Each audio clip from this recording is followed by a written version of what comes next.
Hey, I am back with another layout using this paper pack that I've been playing with for a few days now, a few layouts. This is one of the scrap kits that I put together with what I had left over. And I did add in this black rectangle. That's the back of the chandelier paper that I had with another set of papers, but with the photo I chose, it didn't work. So I decided that the black side would work better with this particular layout. So this is a photo of my great grandparents, and I thought that I would use this layout to scrapbook about them. I won't journal on screen here. I'm going to add that later, but I came across this photo when I was just looking through some photo boxes, and there's that bottom left corner that's kind of missing from the photo, but I'm not too worried about it. Oh, sorry about that. Thank you. He has all this confidence now. Sorry about that. My TV is being crazy right now. So anyway, so I am just going to keep this really simple, and I'm just layering these two long strips, and then using the black block just to kind of partially matte the photo. I've already matted it in white cardstock. And then I'm going to take some of the more solid colors that show up in that floral paper and put them along the top. And like I said, I don't have a lot to work with, so I'm just going to keep it pretty simple and basic. And just adhering these guys down.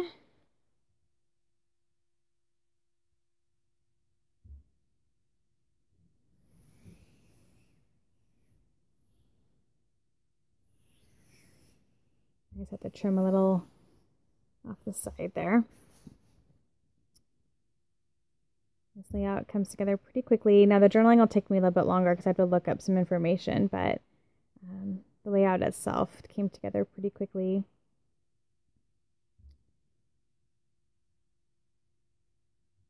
And I really like the look of that floral paired together with that more geometric design. I think that just works really well. They're both vintage, and I just think the color next to that black and white just actually looks really good. And so I really want to use this because I'm going to want to journal some of the basic information on it. And I think I'm going to journal more details kind of along the bottom of that bottom strip there. I also want to use this because it pulls together the cream, kind of vintage cream color with that white, that stark white. Because I've matted the photo in white, but I'm using a cream background. So I just want to kind of keep that looking like it's all meant to go together. So I put this light pink paper just partially on the top edge there, and I was gonna just layer this skinny red piece, but I end up wanting to pull some more of the red down, so I end up doing like 2/3 and 1/3.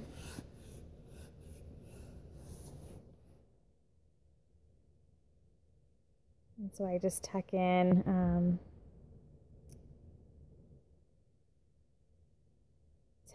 the larger piece down underneath the journaling card or area, and then sorry, I can't see because the box is in the middle of the screen, but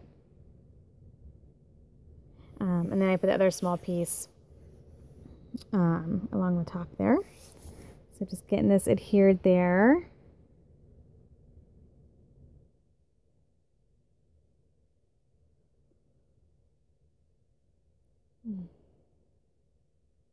And then I want to use these on here, so I do 3 along the top and then 2 below the photo. And I layer them a little bit. I end up, I don't like there we go. I move it down so it kind of overlaps. That looks a lot better. And then I have this one outside of the banner is this one little sticker to use. And so I pop dot it up and just put it over that red piece. And the reason the chair worked perfect here is because my memory of this great grandma, I think my great grandpa passed away when I was pretty little. Like I feel like I vaguely remember him, but I just might remember him because I've seen him in pictures. I don't know that I actually remember him, if that makes any sense. But I do remember her, and we would go to, she lived in like an assisted living facility, and we'd go there for Christmas every year and meet up with that whole side of the family. And because she was older in her age, she was almost always sitting in a chair. Like you hardly ever saw her up and about. She was a little heavier set, and I think the time where I remember, she, was physically towards the end of her life, and so she was just always in a chair. So that actually is part of the story, and I'll probably talk about that a little bit when I journal. And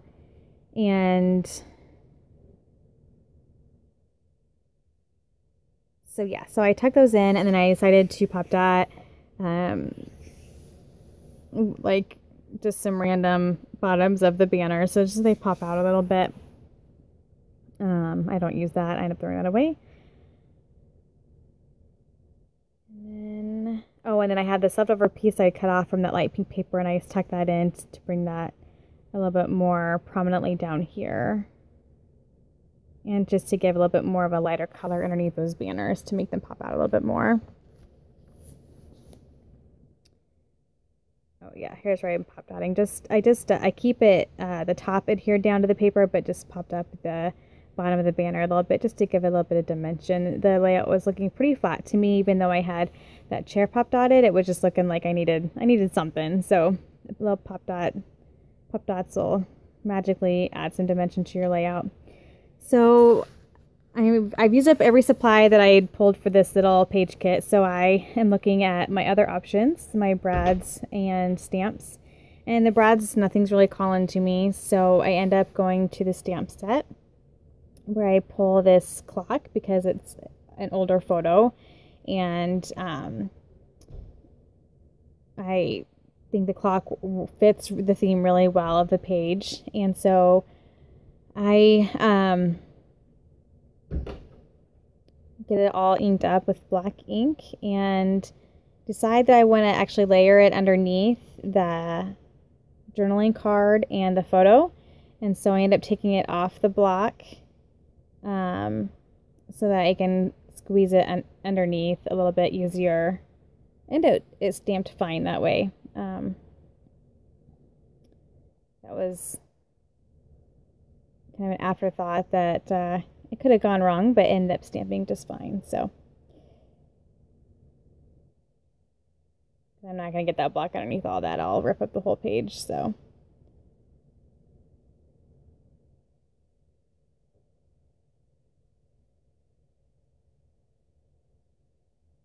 I just like how that clock just kind of peeks out of that little section there. I like that a lot, how that turned out. So I'm just assessing if I want to do any more. And I grab a couple spray inks, black and a light pink one. I think it's the blush colored one. And decide I'm just going to splatter some of that, and then I'll journal later. So again, I'll have journaling on that card, and then I'll probably just do like a straight line or maybe 2 lines directly below that that diamond paper. And so that will also add some kind of embellishment to the page. I think handwriting does that, especially for vintage pages. Handwriting, I think, gives it a really cool look. So if you can picture that on there, then that will fully be complete once that's done. So I'm just going to mist a little bit with each color, and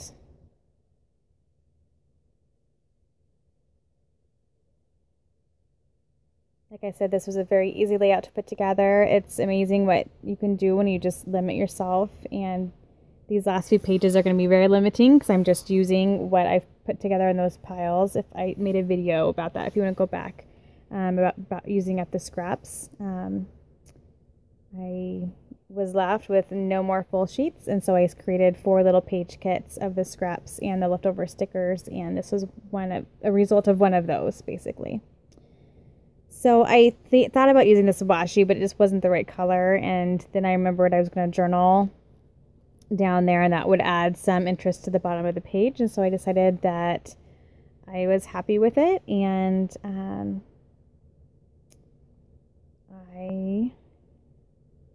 except for a title. I lied. So I just put their last name down here.